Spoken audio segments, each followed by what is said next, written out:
Welcome to Are We the Only Ones? I'm Kathy. Hi, I'm Ray. And today we're actually talking about how AI is even sort of saying that women abstaining from sex is sort of like the best strategy moving forward to help fight against the patriarchy. And I am here for it. And, Yes. and it's being tested in Korea with the 4B. 4B. 4B. The 4B. Educate us. So it started up when Trump won his first term.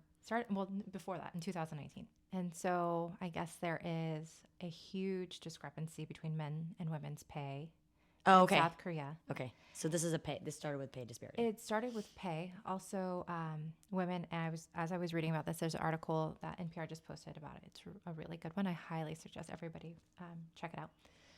But women have a higher rate of suicide in South Korea. And there's a rise in digital sex crimes, which that's what I was talking to you about earlier, where like on public transportation, they're taking pictures up their skirts or revenge porn, all of that kind of stuff. So pretty much 4B stands for abstaining from relationships, dating, sex, marriage, and childbirth. Hence the 4. Yes. So actually, it's. Let me get it pulled up because I don't want to say it. So it's because they're all in Korean, and I'm going to say them incorrectly. Okay. So I guess the bai means no in Korean, and then so it's bai yone, bai sukasu, bai hon, and bai chulasan. I said those also so fucked up.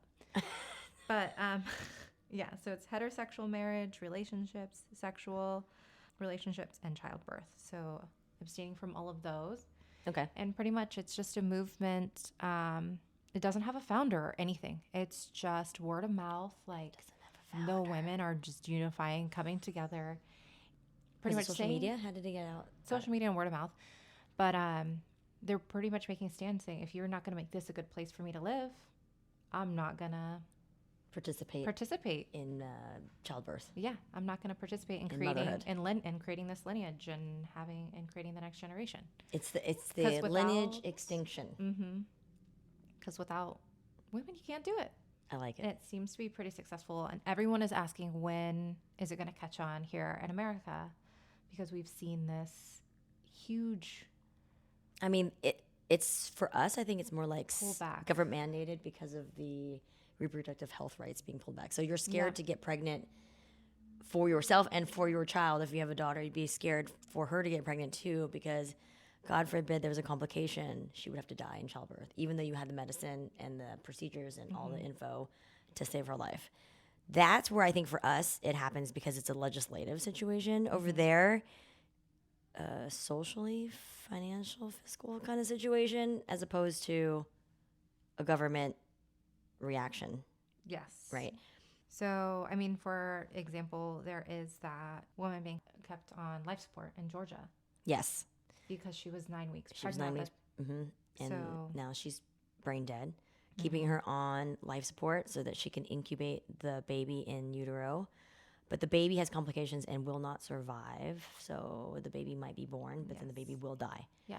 So in the meantime, the parents are paying, the family is paying for the healthcare costs, which will probably bankrupt them, because it's a lot to keep somebody on life support. It's a lot. Like we're talking about like $3,000 a day or more. Medical bed rest for 4 weeks.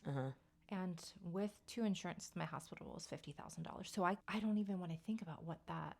No, they're going to bankrupt this family. This family is going to go bankrupt. There's no other way, unless they can sue somebody, whoever it would be, the administration. I don't know who you would sue for that, and then recoup. There's multiple different, like, it depends on who's making the decision that they have to do it. They have to maintain the life support. Well, they have a heartbeat law in Georgia.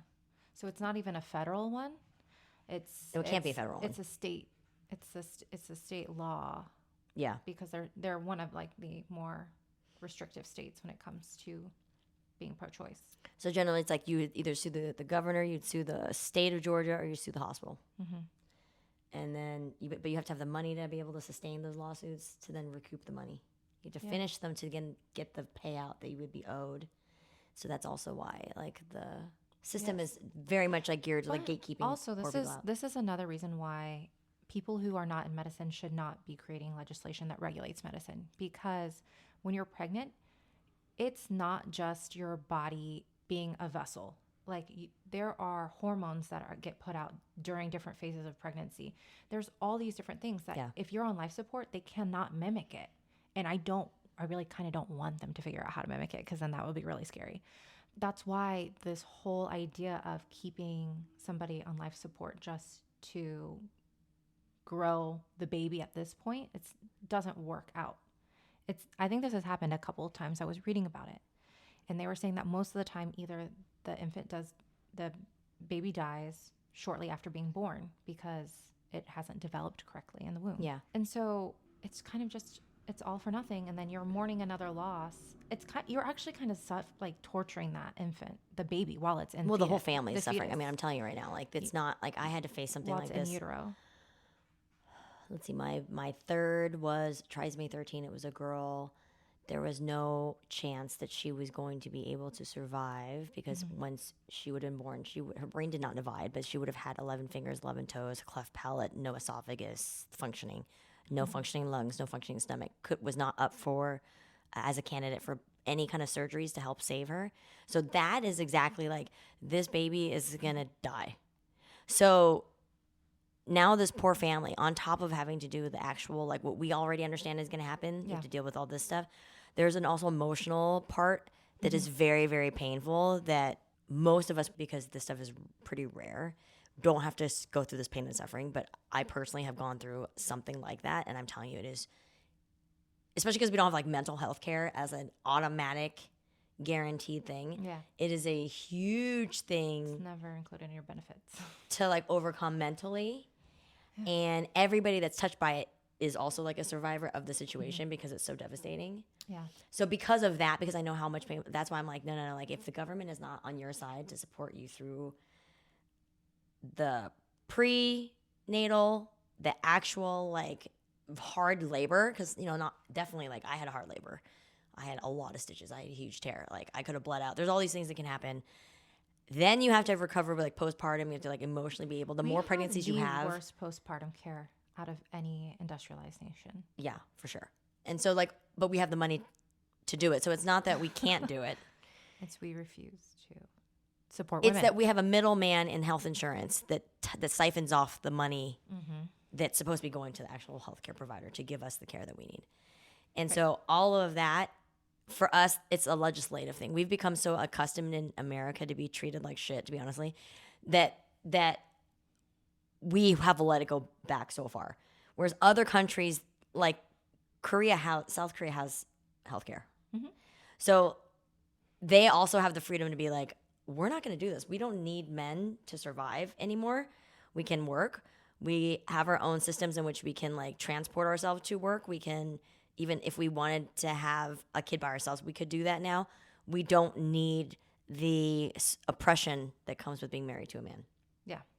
And this is their way of fighting back. Like, you can either do it socially, right? So, like, Japan also has a lower birth rate now. They're having problems with being able to do their retirement program because of it. And well, I mean, we were also seeing that trend in Germany and I don't know what happened in Germany. And here in the U.S. too.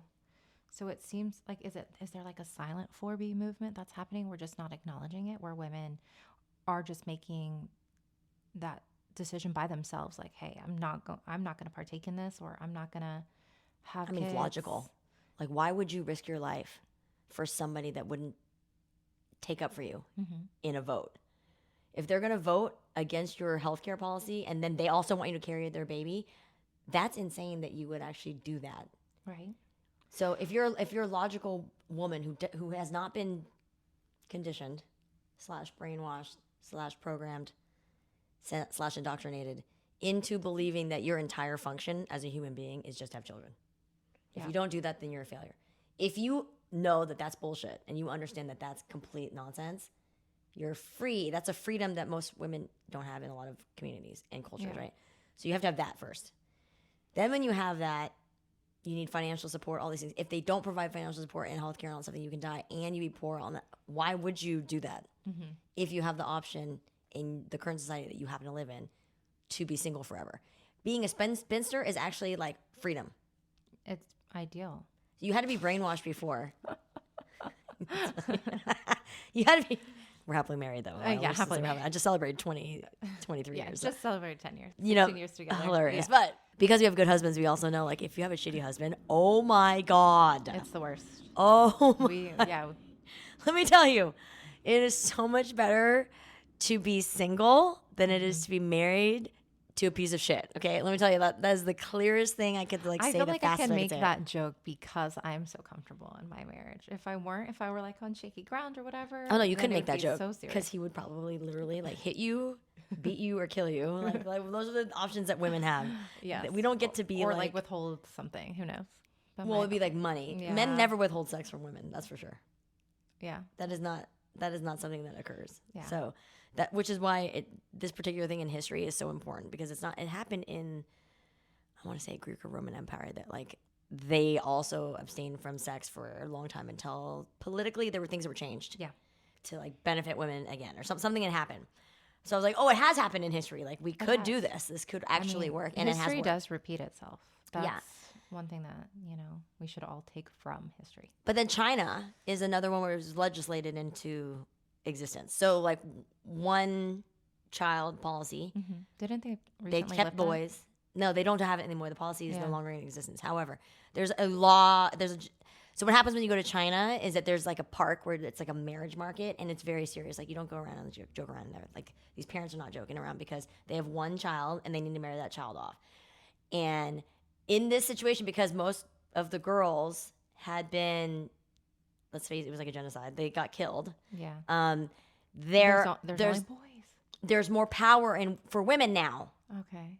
Think about it. Because there's fewer women and yes. more boys. So they ended up with more power. So there were literally like billboards will be put up in China advertising like a person's. Like this is my beautiful daughter. She's so well educated. And then men. No, it's really for men to say, to her. I'm very wealthy. I'm an only child. Okay, so it's men on the billboards. Yeah. Because the women are the scarce ones. So the women are being pursued. The women now have more options. The women get to be way mean if they want to be in this process because of the numbers of be selective. No, but this is Seriously, what the nature of what has occurred when you try to manipulate things like this. Mm-hmm. So when it's like legislated versus women abstaining because like we're sick of this shit and like we wish a motherfucker would piss us off because we're not going to then. We're in a place now where we have more freedom where you can do that. You couldn't maybe do that to this extent. Right. Years ago, right? So you can have a credit card now. Like women in America do this. Yeah, could do this too. Actually, did you know more single women own property, like houses? I know. Than single men? Yeah.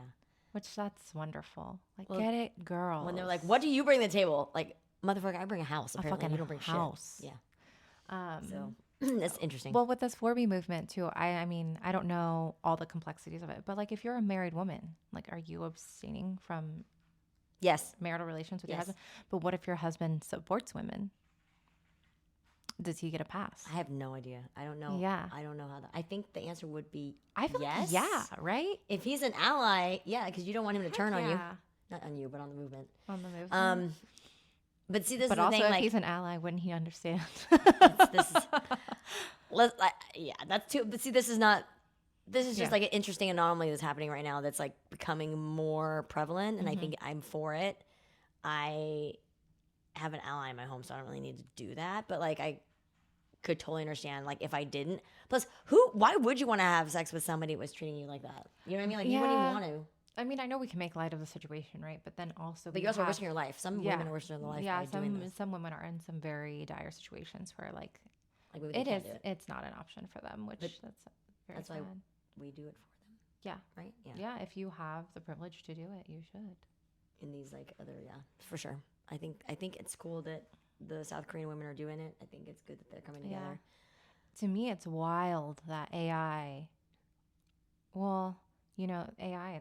It basically combs the internet and brings all this info together.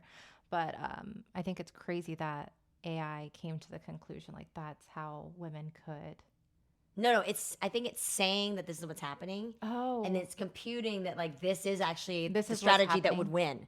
This is now Yeah, actually it's oh, yeah. computed the situation happening in real life. Yeah. Now it's like So playing that's the what whole I'm thing. It's like, saying. this is actually the strategy you guys should. Yeah. So that's what I'm saying. Like, it's crazy that AI is like saying, hey, Like, this is what this you is guys good. need to do if you wanna leg up.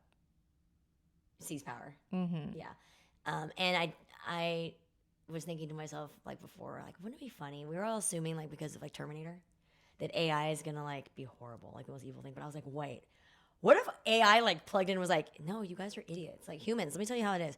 You need to all be going kumbaya and zenning out right now. I don't know. You need Have to you ever smoke bad watched- weed and just meditate and Have shut you the ever fuck up. watched Battlestar Galactica? No, should I watch this movie? It's a I know, series. I know. It's Oh, a sorry. show. It's a show. That's how much I don't know. That's Sorry. what my husband and I bonded over was Battlestar hilarious. Galactica. Yeah. Okay. But it's about, it's kind of about like AI and robots and how they like clone them into being like humans, and humans can't really even tell them apart, and how all of that ends for us.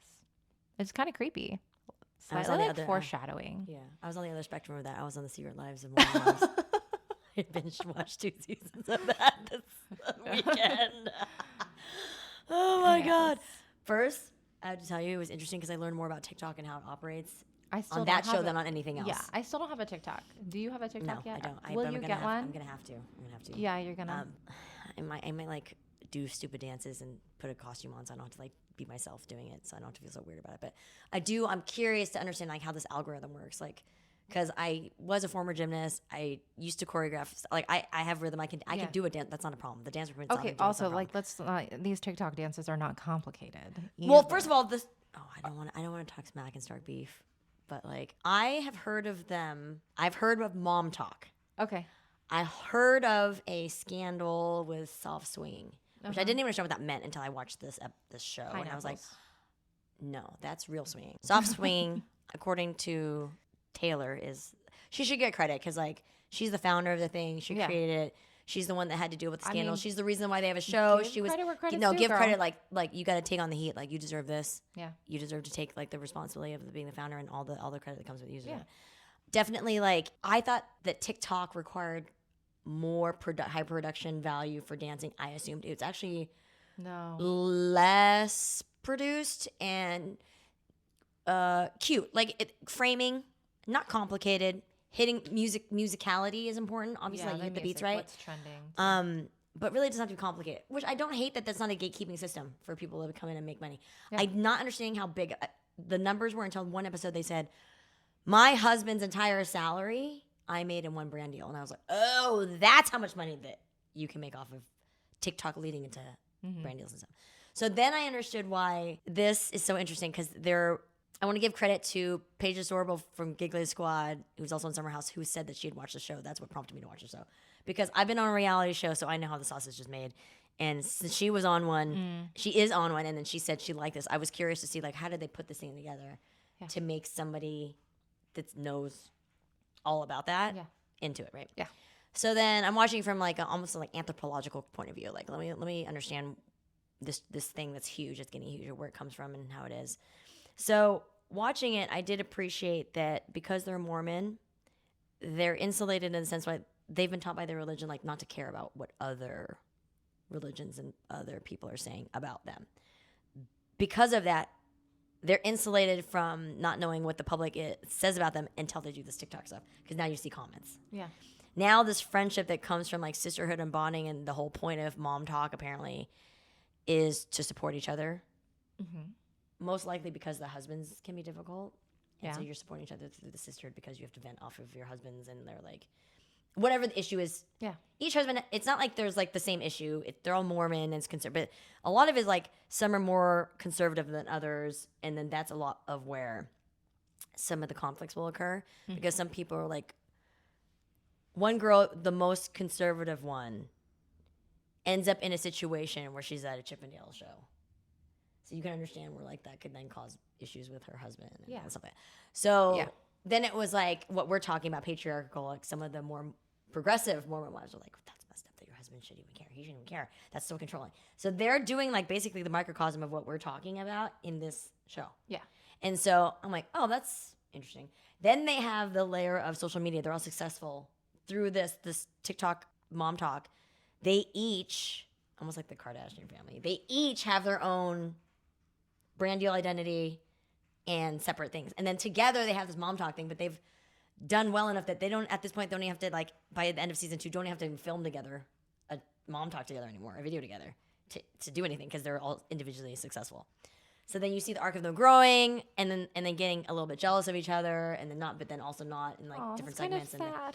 But this is the arc of any reality, any product, any business, anything where you go public, like public facing, right? And somebody, you have to be cool with like somebody getting more credit than another person. If you want credit, you may not even care. So you need to like find people that don't care about the credit versus people that do, and you put those people, like, it depends. With some people, if you have too many alpha females, all right. So then you get to see that, but it's really the question of like the original founder versus other people. The idea, like Twitter, original founders got booted out and they brought back in, like Apple, Steve Jobs. You know, like, where do we land on even that conversation is happening in the show, right? Which was interesting. I wasn't expecting to have like business mind. I was like, oh, that feels so like Succession. You know what I mean? Like boardroom talk. Yeah. Like who is actually supposed to be the one, and then they do bad things, and take then them out, bring them back. Yeah, and like, well, who takes the play? And then like, it's not as good anymore without them. So that part of it was interesting to kind of see, because you're expecting that if you're Mormon, right, the most important thing is to be nice and kind. That is not happening. So then you start to realize anthropologically that inherently there's always a breakdown. Even if you try to, there's always, when sprinkle a little money, sprinkle a little fame, sprinkle a change of power dynamic, between a shifting power dynamic, and you always end up with the same conflicts. Yeah. And so it's interesting. Even when you have more like hardcore Mormon preaching, yeah. Oh man! But a lot of them like had kids early, got married early because ironic but not ironic, because they were trying to have sex, and you can't have sex before marriage. So then they're all like, I'm like, what is that thing called that they do? What, soaking? Yeah. All these other things. Yeah, that's what I don't know that much about Mormonism until I watch the stuff on, like, honestly, like, it's not really fair for me to be like Real Housewives, Salt Lake City, and like Secret Lives of Mormon Wives. I have Mormon friends that are like, that would never do anything like this. Is so far out of like the people I grew up knowing Mormon. That were Mormon. I'm not Mormon at all, but you know, like to know people, I always thought of them as being super successful, prim, proper, always the nicest. So I never have anything negative. So then when you see this stuff, it's really interesting. But there is one, like, I had a friend who became Mormon later as an adult. And the only thing that was sad about that was that her parents were not allowed to attend her wedding because they're not Mormon. You can't go into the church unless you're Mormon. So they were not allowed to attend her wedding at all. That's and really these are good heartbreaking. parents. They never hated it. There's never like, these are not parents where you have drama. Well, it's the church. But was her husband's cool, but it's the church. Was her husband Mormon? Yeah. Is that why she became Mormon? Or No, she was Mormon, and then she converted to Mormonism. Her parents did not force any religion upon their children because they wanted them to choose. Okay. This is what ended up happening. So this is also like the opportunity cost of being a really progressive parent, is that sometimes your parent choice to do that leads your child away from you, and you didn't mean to do that, but that's what it's happening. Yeah. Hard, tough. Good relationships, though. They still have a good relationship. The parents and the kid, like, they were just cool, they were understanding. But it was. I mean, I know it was hard. It's hard. Sad. Yeah, it's hard. So yeah. I would be sad if one of my babies got married. I couldn't go to their wedding. But patriarchal societies in which you have faiths that are like that, and like they mean it to do well, to keep you under like a pure path, but then it does other things. Yeah. So that's one of those things like that is hard about that. But yeah, like I also watched the show and I'm like, they're not that nice to each other. Yeah. And they keep circling back to like, this is not what this is meant to be about. And they keep saying that. Like, and also too, sorry, I want to circle back to that AI thing and how they were talking about how like abstaining, this 4B movement, right? Yeah.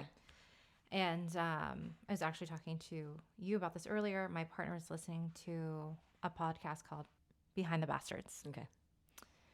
And he just finished up one about a particular manosphere man who basically is profiting off of human trafficking.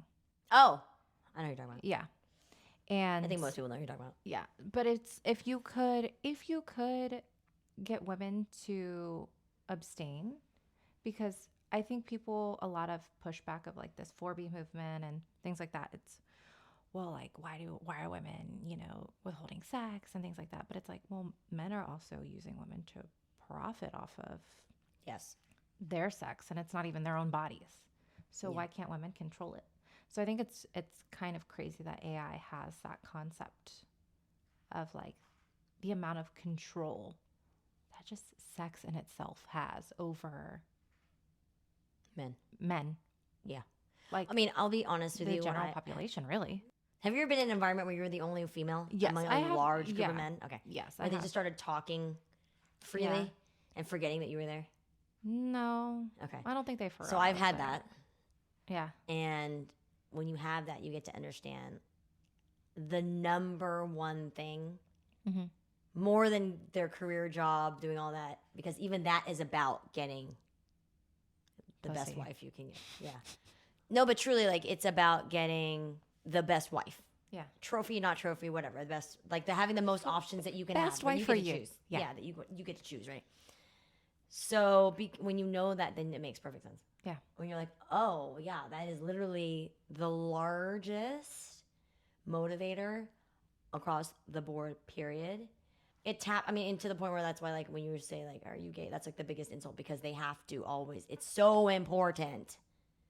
Oh, yeah. Do you see what I'm saying? For men, that's where it's tied to. It's so important that you're hetero. You know what I mean? Yeah.